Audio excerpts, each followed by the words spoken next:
Indiana is well known for its fertile soil and its agricultural products, but the state is starting to gain attention for the many wineries that are producing notable wines.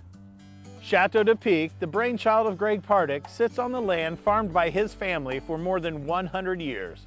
And our hats are off to him because he and vineyard manager John McMahon are working to grow much of the fruit they press. We sit here on about 80 acres, and after we plant Traminette this year, we will have about 10 acres in vines. And Traminette is recommended by the Wine Grape Council as being very good for our area. Greg has big plans for the winery, opened in 2005. Already, he's provided an excellent area for open-air events and concerts, including the Wine Fest, held each year during the last weekend in September. Well, we plan to build a chateau here on top of this hill within about the next year and a half, and that will house a larger cellar as well as a brew pub. Because, you know, it takes a lot of good beer to make a great wine. Hey, it can't hurt. John invited me into their spotless cellar. They currently bottle approximately 3,800 gallons of 22 varieties. Very impressive. The tasting room is open 7 days a week. Check their website for times, days, and wine specials. Chateau de Pique's wines range from sweet to dry, fruit wines, and even several ports. Greg is a pilot, so many of the names refer to his love of flying. Well, let's start you out with our estate Chamberson. We had our first harvest last year, and we aged that in French oak.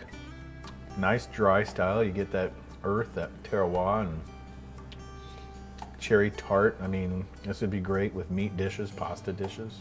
This is our estate Vignole, and we had a pretty good harvest this last year on Vignole. It was our first, and it's very fruity, a little acidic, good grapefruit flavors.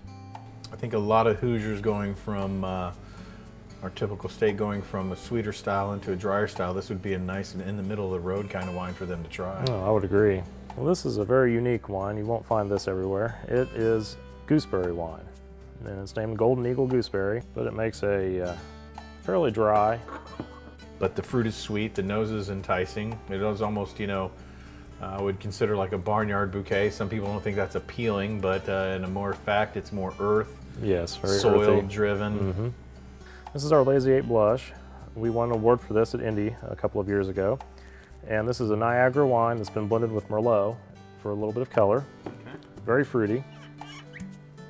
Indigenous grape that grows well here in the Midwest, also Indiana, the Niagara. And the Merlot is gives it a nice rosé, but this is definitely Hoosier palate right here.